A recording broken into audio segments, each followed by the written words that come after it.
جس کا نام سویڈن ہے، وہاں قرآن کریم کی توہین کا نہایت ہی ناقابل برداشت واقعہ پیش آیا، جس کی تفصیلات ہم سب کو معلوم ہے، اور اس کے نتیجے میں ساری دنیا کے مسلمانوں نے جیسی اذیت محسوس کی اس کا بھی کچھ نہ کچھ اندازہ ہم سب کو ہے۔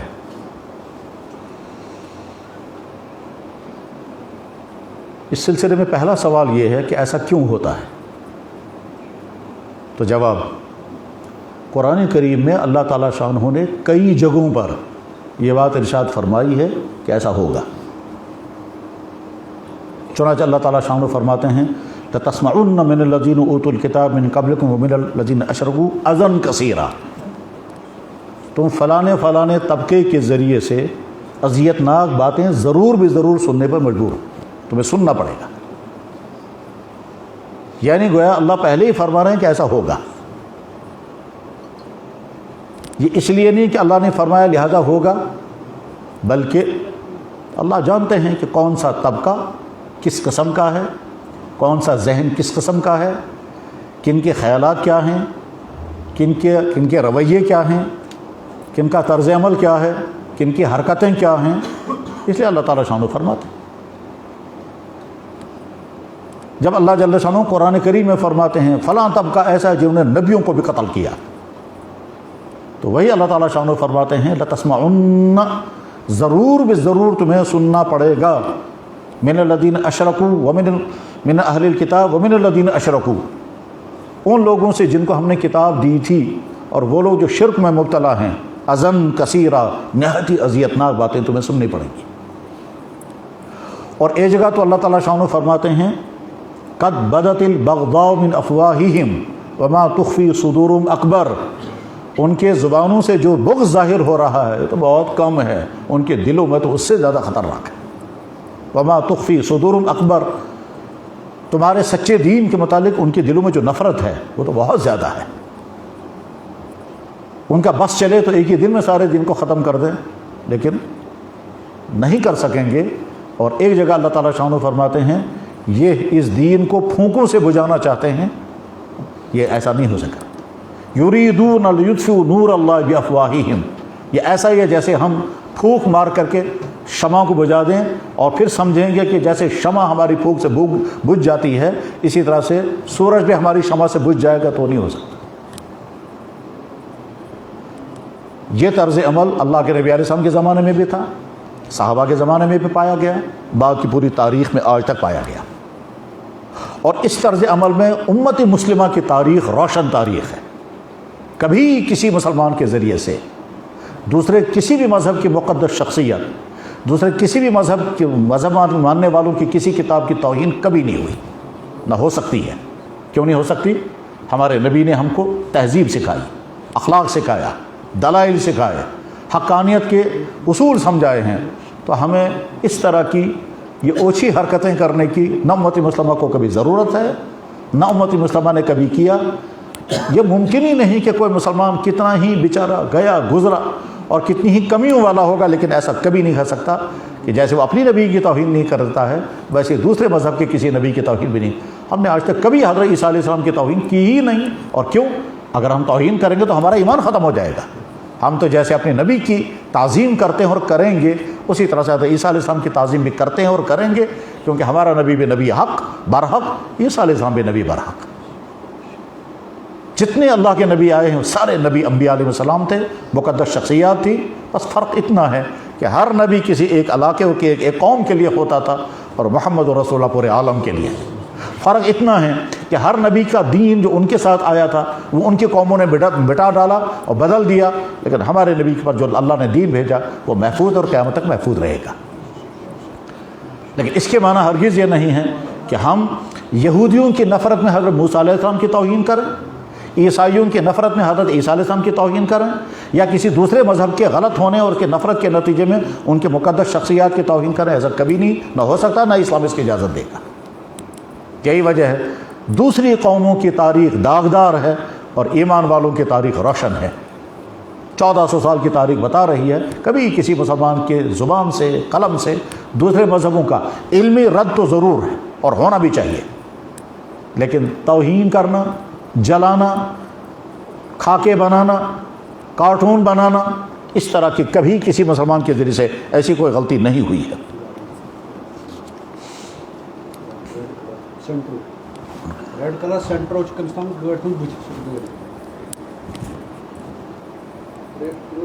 کیا دنیا کی قومیں یہ سمجھتے ہیں کہ قرآن جلانے سے دنیا سے قرآن ختم ہو جائے گا؟ نہ کبھی ہوا ہے، نہ ہوگا، اور نہ آئندہ ممکن ہے۔ قرآن جلانے سے قرآن اور پھیلے گا، جیسے اللہ کے نبی کی توہین کرنے سے ایمان والوں کی رفتار اور تیز ہوتی ہے۔ 9/11 کے بعد جتنی کتابیں لکھی گئیں اسلام کے اور نبی کے خلاف، اتنی کتابیں پوری 1400 سال کی تاریخ میں نہیں لکھی گئی، ٹھیک ہے؟ اور 9/11 کے بعد جتنے لوگوں نے اسلام قبول کیا پچھلے 100 سال کی تاریخ میں تو لوگوں نے اسلام قبول نہیں کیا۔ تو جس کو تم ذریعہ بنانا چاہتے تھے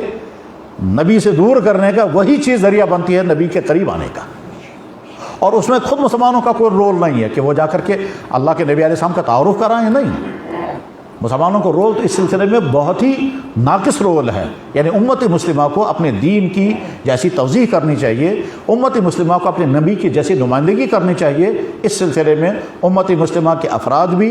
ادارے بھی، حکومتیں بھی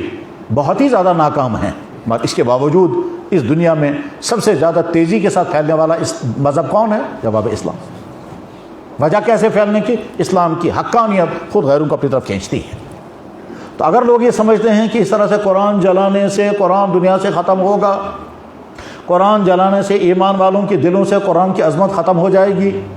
قرآن جلانے سے غیر مسلموں کو قرآن کی نفرت آ جائے گی، غیر مسلموں سے جو سنجیدہ، جو انسانیت نواز ہوتے ہیں وہ بھی سمجھتے ہیں یہ تو اچھی حرکتیں ہیں، یہ تو احمقانہ کام ہے، یہ تو چرسی لوگ بھی ایسی حرکتیں نہیں کریں گے۔ اور پھر اگر ادارے ان کی سرپرستی کر رہے ہوں یا حکومتیں سرپرستی کرتے ہوں تو تف ہے ایسے اداروں پر، اور تف ہے حقوق انسانی کے ان علمبرداروں پر جو حقوق انسانی کے نعرے تو لگاتے ہیں لیکن خود ان کا کردار ایسا ہے۔ امت مسلمہ کا رویہ کیا ہوتا ہے کہ پورے عالم کے مسلمان اس طرح کے واقعات سے یقیناً مشتعل ہوتے ہیں، اور ہونا بھی چاہیے۔ یہ تو نہیں ہو سکتا کہ جناب کوئی آدمی آپ کی ماں کو گالی دے اور آپ کہیں گے جناب اظہار رائے کی آزادی کا زمانہ ہے، آپ میری ماں کو جو چاہے سو کہتے رہیں، مجھے اظہار رائے کے خلاف نہیں بولنا چاہیے۔ یہ احمقانہ سوچ ہے، اور اگر کوئی ایسا کرتا ہے تو اس کا مطلب ہے کہ غیرت مٹ چکی ہے۔ تو اس لیے یہ تو نہیں ہو سکتا کہ مسلمان اپنی نبی کے متعلق توہین آمیز بات سنے اور برداشت کرے، مسلمان اپنے قرآن کے متعلق کوئی توہین آمیز رویہ دیکھے اور خاموش رہے، یہ نہیں ہو سکتا ہے۔ البتہ المیہ یہ ہے کہ امت مسلمہ کی عوام کسی اور رخ پر ہے اور امت مسلمہ کے حکمران کسی اور رخ پر ہے، بس المیہ یہ ہے۔ اگر امت مسلمہ کے حکمرانوں میں ایمانی غیرت ہوتی، حمیت اسلامی ہوتی تو یہ سارا یہ نقشہ سامنے آتا ہی نہیں۔ وہ چونکہ امت مسلمہ کے حکمران عیاشیوں میں ہیں، فحاشیوں میں ہیں، بہت سارے نہ جانے کن کن کے ایجنٹ ہیں اور امت کے گردنوں پر سوار ہیں، ٹھیک، تو اس لیے یہ سب کچھ ہوتا ہے اور دنیا میں سلسلہ چلتا رہے گا۔ امت کے عوام کسی اور رخ پر ہے اور امت کے اونچے طبقے کے لوگ جو ہیں وہ کسی اور رخ پر ہیں، کیونکہ ان کی ایمانی حص جو ہے وہ یا تو ختم ہو چکی ہے یا بجھی ہوئی ہے۔ اس لیے ان کو بس اپنی حکومتیں رہنی چاہیے، اپنی عیاشیں رہنی چاہیے، باقی دنیا میں کوئی کچھ ہوتا رہے۔ اس سے لیے اصل حل کیا ہے؟ اصل حل یہ ہے کہ اس طرح کے تمام افراد ہی نہیں، ان کے حکومتوں کے ساتھ تعلقات منقطع ہو جائیں، اور وہ اقوام متحدہ جس کا نعرہ ہے حقوق انسانی کا تحفظ، اس اقوام متحدہ میں پائے جانے والے مسلمان حکمران فوراً سے باہر نکل جائیں کہ آپ نے ورنہ امت کا قوم مسلمانوں کا کون سا مسئلہ حل کیا ہے، تو کم سے کم اس کے، اور جب تک اس کے لیے کوئی باقاعدہ قانون نہیں بنتا ہے مسلمانوں کو چاہیے وہاں جائیں ہی نہ، اور وہ جانے کے فائدے کیا اٹھائے آپ نے اور نہ جانے کے نقصانات کیا ہوں گے۔ اگر امت کے اندر غیرت ہوتی جیسی ہونی چاہیے، جیسے امت کے افراد میں غیرتیں تھیں یا آج بھی ہیں، جو مسلمان بے قرار ہو جاتا ہے اور ایک مسلمان کہتا ہے مجھے ساری رات میں سو نہیں سکا جب میں نے دیکھا وہ منظر، اور ہر وقت میرے ذہنوں میں وہی گھومتا ہے کس طرح سے قرآن کو جلایا گیا اور کس طرح سے قرآن کو پاؤں کے نیچے روندا گیا، تو میں برداشت ہی کرتا۔ تو یہ غیرت جو بیچارہ اپنے گھر کے اندر محسوس کر رہا ہے، یہ غیرت اگر ان افراد کے اندر ہوتی جن کے ہاتھوں میں کچھ کرنے کا ہے تو پھر یہ ساری نقل۔ حقیقت یہ ہے کہ جب تک امت مسلمہ پر یہ بے غیرت نام کے مسلمان مسلط ہیں، تب تک یہ سلسلہ چلتا رہے گا۔ اور جب اللہ تعالیٰ شانہ ایسے افراد آپ مہیا کر دیں گے کہ جو باغیرت ہوں گے، تو اس کے بعد پھر دنیا کی وہ تمام منحوس قومیں، منحوس افراد جو اس طرح کی حرکتیں کرتے ہیں، یقیناً وہ گھٹنے ٹیکنے پہ مجبور ہوں گے، جیسا کہ اس اسلامی تاریخ میں، جس اسلامی تاریخ میں مسلمان حکمران باغیرت حکمران تھے، باحمیت مسلمان تھے، ایمانی جذبات و کیفیت والے مسلمان تھے، اس وقت کبھی ایسا نہیں ہوا۔ اس سلسلے میں کبھی خیال آتا ہے اس بولنے کا فائدہ کیا ہے اور اس احتجاج کرنے کا فائدہ کیا ہے کہ ہم اپنے گھروں میں بیٹھ کر، اپنی مجلسوں میں، اپنے اداروں میں، اپنی مسجدوں میں، اپنے ممبروں پر چیخ و پکار کرتے ہیں، اس کا فائدہ کچھ نہیں، یقیناً کہ کچھ نہیں ہے، لیکن یہ انسان کی فطرت ہے کہ جب اس کو درد ہوتا ہے تو آہ تو نکلتی ہے۔ اور اگر کوئی کہے کہ نہیں صاحب اس آہ کا فائدہ کیا ہے، تو جواب ہے کہ آہ کا تعلق نیچر کے ساتھ ہے۔ جب کسی مذہب، کسی بھی مذہبی شخصیات کی توہین ہونے لگے تو خود مسلمان کہے گا یہ غلط ہے، اور یقیناً غلط ہے۔ جو چیز اخلاق کے بھی خلاف، انسانیت کے بھی خلاف، حقوق کے بھی خلاف، اس چیز کو آپ اپریشیٹ کر رہے ہیں، اس چیز کو آپ تحفظ دے رہے ہیں، تو پھر آپ خود ہی فیصلہ کریں آپ کون سی کیٹیگری میں ہیں۔ بہرحال قرآن ہمیں یہ کہتا ہے جو کچھ تمہارے سامنے منظر آ رہا ہے یہ پہلے بھی رہا ہے، آئندہ بھی ہوگا۔ کیوں؟ اس لیے کہ ان کے دلوں میں جو حق کا بغض ہے وہ بغض ظاہر ہوتا رہے گا جب تک ان کے حق قبول کرنے کے ساتھ، اور جب بعد میں انہی میں سے لوگ حق قبول کرتے ہیں تو منظر کچھ اور ہی ہوتا ہے۔ ایک طرف سے یہ صورتحال تھی، اور دوسری طرف سے جب سبھی لوگ دیکھ رہے تھے کہ افریقہ کا ایک شخص جو اپنی مذہبی طبقے کا سربراہ تھا، بلکہ وہ اعلان کر کے کہتا تھا میں پادری ہوں، ٹھیک، اس کو کسی مسلمان نے دعوت نہیں دی، اور وہ کیسے بلکتا ہوا آتا ہے اور کیسے حج کرتا ہے اور کیسے رو رو کر کے کہہ رہا ہے کہ میں نے دین حق پا لیا، سب کے سامنے ہے۔ ایک منظر وہ ہے اور ایک منظر یہ ہے۔ بس اس منظر کے بعد پھر یہ بات بھی سمجھ میں آ جاتی ہے، قرآن کریم میں اللہ تعالیٰ شانہ کہتے ہیں اے ایمان والو اگر تم میرے دین پر رہنا نہیں چاہتے تو ٹھیک ہے، میں نئی قوم اسلام میں لاؤں گا، وہ تم سے زیادہ اچھے مسلمان ہوں گے۔ منظر سامنے ہے۔ جب مجھے کسی بھائی نے دکھایا تو ایک طرف سے یہ دکھا رہا تھا کہ ابراہیم نام کا شخص کس طرح سے اسلام میں آ گیا، اور دوسری طرف سے وہ دکھا رہا تھا فلاں مسلمان مرتد ہو گیا۔ تو مرتد انسان اپنی کہانی سنا رہا ہے اور اپنا نام اس نے رکھا ایکس مسلم، تو ایکس مسلم کی کہانی بھی ہے اسلام سے مرتد ہونے کی، اور اسلام قبول کرنے والے کا منظر بھی سامنے تھا۔ مجھے ایک دم قرآن کی آیتیں یاد آ گئیں۔ اللہ تعالیٰ فرماتے بھائی تتولوا یستبدل قوما غیرکم ثم لا یکونوا امثالکم، تم میرے دین سے واپس مڑ جاؤ گے تو کیا ہوا، تم سے زیادہ بہتر لوگ اسلام میں آئیں گے اور تم سے زیادہ بہتر اسلام کی نمائندگی کریں، اور روز منظر سامنے آتا ہے۔ ایک طرف سے انسان اسلام سے دور جا رہا ہے، دوسری طرف سے اسلام کی طرف آنے والے کیسے جذبے کے ساتھ، کن کیفیات کے ساتھ، کن روحانی عظمتوں کے ساتھ، اور کتنی خوشیوں کے ساتھ وہ اسلام قبول کرتے ہیں، اور کیسے ان آنسوؤں کا نام ہی نہیں رکھا جا سکتا یہ آنسو کون سی قسم کے ہیں۔ یہ درد کے آنسو تو نہیں ہیں، یہ کوئی چیز کھونے کے آنسو تو نہیں ہیں، یہ کسی حق کے پانے کے وہ آنسو ہیں جن آنسوؤں کی قیمت اس دنیا میں کچھ نہیں ہے۔ یہی وہ آنسو ہیں۔ میں جب ان کا منظر دیکھ رہا تھا وہ ابراہیم کو کیسے ہونٹ دبا دبا کر وہ آنکھوں بہا رہا تھا، تو مجھے ایک دم یاد آ گیا علامہ اقبال نے کہا تھا موتی سمجھ کے شان کریم نے چن لیے قطرے جو تھے میرے عرق انفعال کے، کہ اللہ تعالیٰ کہتے ہیں میرے بندے تیرا یہ آنسو میرے یہاں ایسا ہے جیسے ڈائمنڈ، تیرا یہ آنسو میرے لیے ایسا ہے جیسے ڈائمنڈ، اور ڈائمنڈ سمجھ کر جب کوئی انسان زمین سے کوئی چیز اٹھا، اسی طرح سے اللہ نے اس بندے کی یہ آنسو اٹھا لیے، موتی سمجھ کے شان کریم نے چن لیے قطرے جو تھے میرے ان کے انفعال کے۔ وہ جو آنسو گر رہے تھے ان آنسو کی تشریح کیا کریں گے؟ یا اپنی گزشتہ زندگی پر افسوس تھا، یا حق پانے کی خوشی تھی، یا کسی درد کے آنسو تھے، یا کسی چیز کے پانے کی خوشی میں یہ آنسو تھے، یا کسی چیز کے کھونے پر یہ آنسو تھے؟ ان آنسوؤں کی تشریح کرنا ممکن۔ حق یہ ہے کہ یہ آنسوؤں کی وہ قسم ہے جو قسم صرف اسلام میں آ کر کے تو مل سکتی ہے اور باقی کہیں نہیں ملے گی۔ کسی بھی مذہب میں جا کر کے یہ آنسو بہانے کا منظر کہیں نہیں ملے گا، یہ صرف اسلام میں ہے۔ اسلام پا کر کے انسان کے آنکھوں سے وہ آنسو گرتے ہیں، اور اسلام پر چل کر کے انسان کے آنسو گرتے ہیں۔ ان آنسو کی کوئی تشریح نہیں کی جا سکتی، یہ تو محسوس کرنے کی چیز ہے، اور اندازہ نہیں کیا جا سکتا ان آنسوؤں کے بہانے میں کتنی لذت آتی ہے